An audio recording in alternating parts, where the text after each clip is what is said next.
Welcome to Stoic Ascension, where discipline is power, silence is strength, and self-mastery is the path to greatness.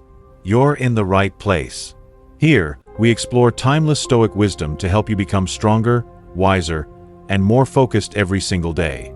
Now, take a moment, clear your mind, and let's begin your ascent. Stoic Ascension. Master yourself. Conquer life. Protect your mind. Every single day, forces you cannot see are working against you. Not enemies with weapons. Not people standing in your way. Something far more dangerous. Something that gets inside your head and rewires how you think, how you feel, and who you believe you are. And most people never notice it happening. They wake up one day feeling empty, scattered, anxious, reactive, and they have no idea why. But the Stoics knew. 2,000 years ago, they understood something that the modern world has completely forgotten. Your mind is a fortress, and if you don't protect it, someone else will conquer it. Today, we are going to talk about how to protect your mind. How to guard it like a soldier guards a gate. How to filter what enters it, strengthen what lives inside it, and silence what tries to destroy it. This is not a motivational video. This is a manual for mental survival. If you are serious about becoming someone who cannot be shaken, stay with me. Marcus Aurelius wrote in his private journal, a journal never meant to be read by anyone else, these words: "You have power over your mind, not outside events. Realize this, and you will find strength." He wasn't writing that for the world. He was writing it for himself. Remandé. Because even the most powerful man in the Roman Empire had to constantly fight to protect his own mind. If Marcus Aurelius, Emperor of Rome, had to fight this battle daily, what does that tell you about the battle you are in right now? It tells you this is the most important war you will ever fight. Not the war for money. Not the war for status. Not even the war for love. The war for your mind. Because if you lose your mind, you lose everything else with it. Section 1. The enemy within. Before you can protect something, you have to understand what threatens it. So let's be honest about the enemies of the mind. The first enemy is noise. We live in the loudest era in human history. At every waking moment, something is fighting for your attention. Your phone, social media, news, opinions, arguments, Notification. the endless scroll. The Stoics called this the turbulence of the world, and they warned that if you allow the turbulence outside to become the turbulence inside, you have already lost. Epictetus said, "First say to yourself what you would be, and then do what you have to do." But how can you know what you want to be when you are constantly absorbing what everyone else wants you to think, feel, buy, believe, fear, and chase? You can't.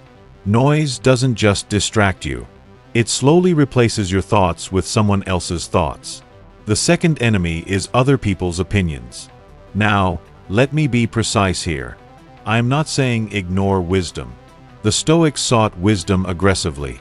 Marcus Aurelius studied under great teachers his entire life. What I am saying is this: most opinions you receive daily are not wisdom. They are noise dressed as wisdom. When someone tells you that you are too ambitious, that is not wisdom. That is their fear wearing a mask. When someone tells you that you are not enough, that is not truth. That is their insecurity speaking your name. The Stoics called this the opinion of the crowd, and they warned relentlessly to never let it build a home inside your mind. Marcus Aurelius wrote, "I have often wondered how it is that every man loves himself more than all the rest of men, but yet sets less value on his own opinion of himself than on the opinion of others." Read that again. You love yourself, and yet you believe strangers more than you believe yourself. That is the contradiction you must dismantle. The third enemy is your own undisciplined thoughts. This is the one most people never want to confront. We like to blame the world. We like to blame other people. But the Stoics were brutally honest about something most self-help culture refuses to say clearly. The greatest threat to your mind is your own untrained thinking. Resentment, regret, envy, fear, self-pity. These are not reactions. They are habits. Thought patterns you have practiced so long they feel automatic. And if you do not confront them, they will run your life for you. Section 2. The Stoic Fortress. So how did the Stoics protect the mind? They called it the inner citadel. Imagine a fortress, ancient, stone, rising above a city. The city might burn. Armies might surround it. Chaos might swallow everything in sight. But inside the citadel, there is silence, order, power. That citadel is your mind.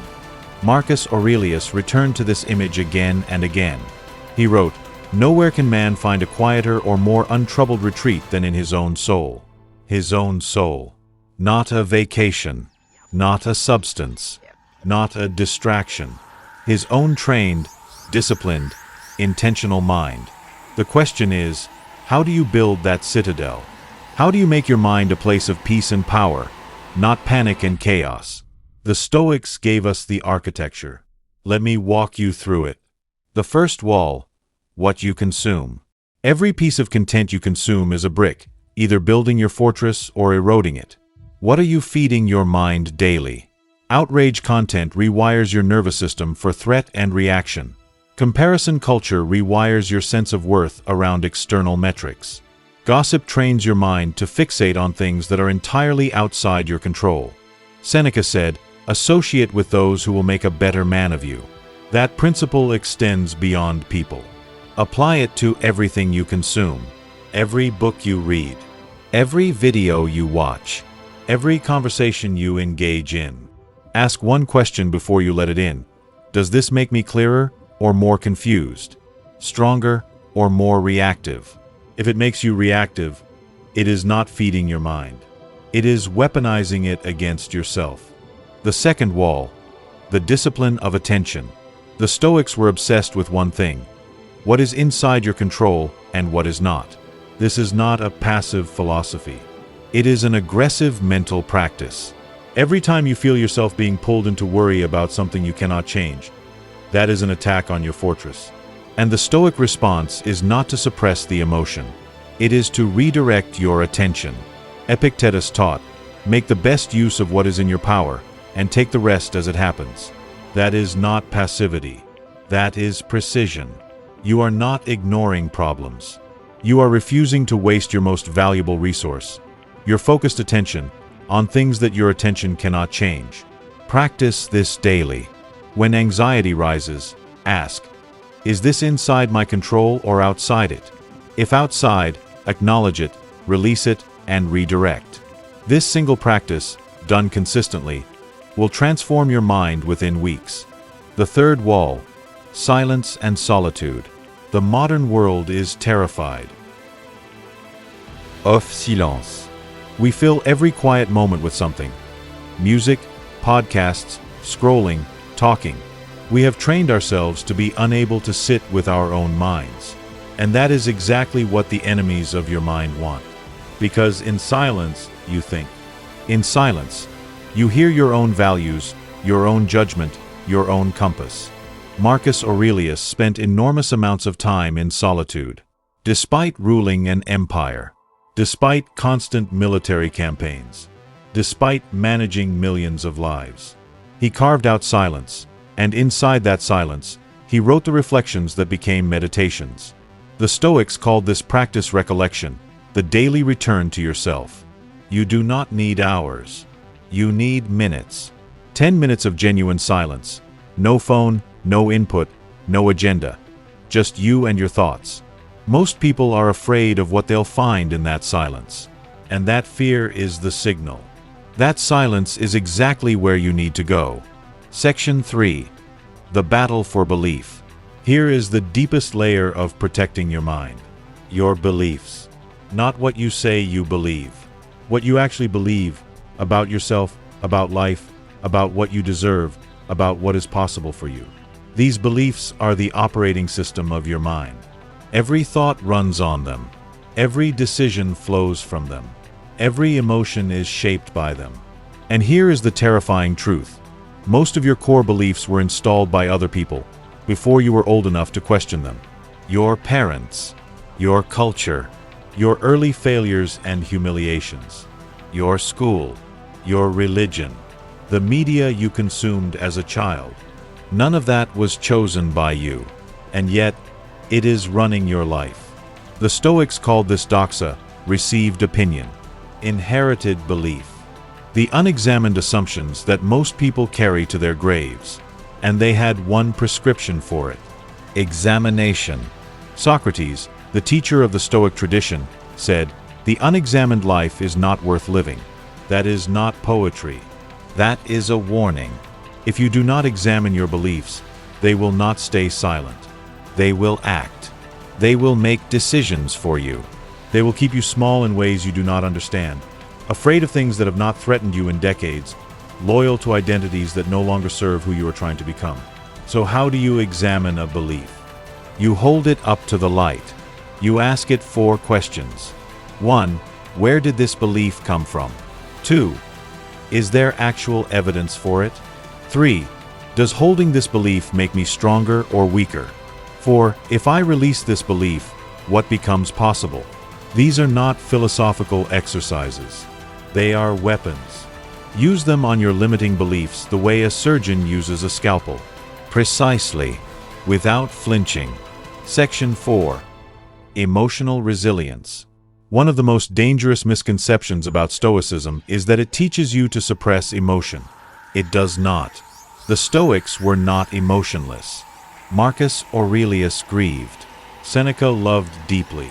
Epictetus endured extraordinary suffering and still chose compassion. What Stoicism teaches is not the removal of emotion. It is the mastery of your response to emotion. There is a gap, and that gap is everything. Between stimulus and response, there is a moment, a fraction of a second, a space.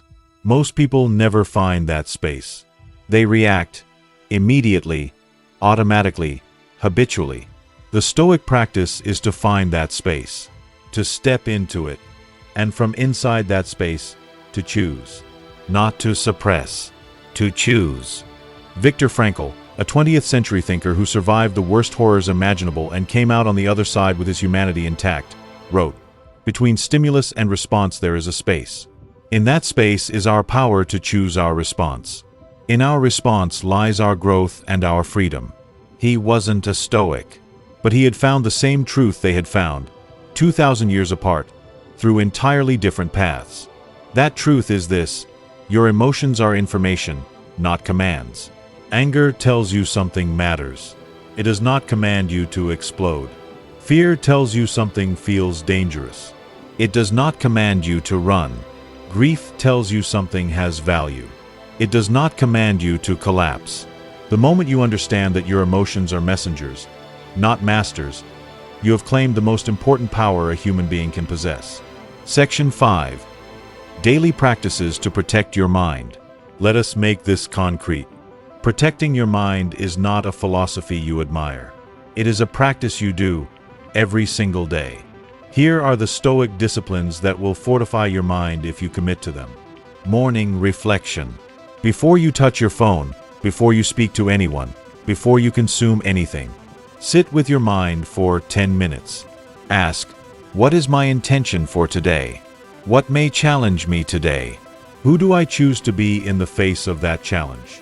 Marcus Aurelius began every morning this way. He would prepare his mind for difficulty before difficulty arrived. He would remind himself of his values before the world tried to compromise them. Do not let the world set the tone for your day. Set it yourself. The evening review. At the end of the day, before you sleep, review it. Not to judge yourself, to learn. Ask, where did I act with integrity today? Where did I fall short? What will I do differently tomorrow? Seneca wrote letters to himself in the evenings, not because he was a writer, because the act of examining your day out loud, in writing or in thought, makes you conscious of patterns you would otherwise miss. Your growth lives in your honest self-assessment. The practice of negative visualization. This is one of the most powerful and most misunderstood Stoic tools. It is not pessimism. It is preparation. Once a day, briefly, imagine losing something you value. Your health, your relationships, your progress, your stability. Not to fear it, to appreciate it. To remember that nothing is permanent and everything you have right now is a gift, not a guarantee. The Stoics called this memento mori, remember that you will die. And rather than making them morbid, it made them profoundly alive. Because the person who truly understands that this moment is temporary does not waste it. The digital fast. Once a week, take 1 hour completely offline. No phone, no screen, no input. Just you, your thoughts, and the world that exists beyond a screen. This is harder than it sounds, which is exactly why it matters. Your capacity for solitude is a measure of your inner strength. Build it like a muscle. The guard at the gate. Every time a thought enters your mind, every time someone's opinion tries to take root, pause. Ask, does this thought deserve a home in my mind? Because here is the truth. You are the gatekeeper of your own consciousness. Nothing enters without your permission. And most people have never realized they have the power to deny entry. You do. Use it. Section 6. The long game. I want to speak to you directly now. Protecting your mind is not a destination. It is a lifelong practice. There will be days when the fortress holds. When you face difficulty with calm, when you respond instead of react, when you feel genuinely at peace inside the chaos. And there will be days when the walls crack, when the noise gets in, when someone's words wound you deeper than you expected, when old fears rise up like smoke from something you thought was long extinguished. Do not be ashamed of those days. Marcus Aurelius, the greatest Stoic who ever lived, wrote meditations as a reminder to himself because he kept forgetting. He kept slipping. He kept needing to return. He wrote the same lessons to himself over and over again across years. Not because he was weak, because he was honest. Protecting your mind is not something you do once and complete. It is something you return to, again and again. Every morning is a new gate to guard. Every moment of reaction is a new choice to practice. Every quiet space you create inside the noise is a brick in your citadel. This is the work of a lifetime. And it is the only work that guarantees everything else becomes possible. A clear mind builds. A calm mind creates. A protected mind leads. Section 7. Your ascension begins now. The Stoics did not study philosophy to win debates. They studied it to forge themselves, to become people who could not be controlled by fear, who could not be defeated by circumstance, who could not be distracted from their purpose by noise, opinion, or comfort. That is what Stoic ascension means. It is not ascension above other people. It is ascension above the version of you that was reactive, distracted, controlled, and confused. It is the slow, disciplined, daily rise toward the person you were built to be. Your mind is the foundation of that ascension. Protect it with the ferocity of someone who understands what it is worth. Because here is what I know about you. You watched this entire video. You didn't scroll away. You didn't skip ahead. That tells me something. It tells me you are serious. Not about entertainment. About transformation. And transformation starts here. It starts with a decision, made quietly, inside your own mind, that from this day forward, you will not give your mental space away carelessly. You will guard it. You will train it. You will return to it. Every single day. If this spoke to something real in you, I want to make you one request. Subscribe to Stoic Ascension.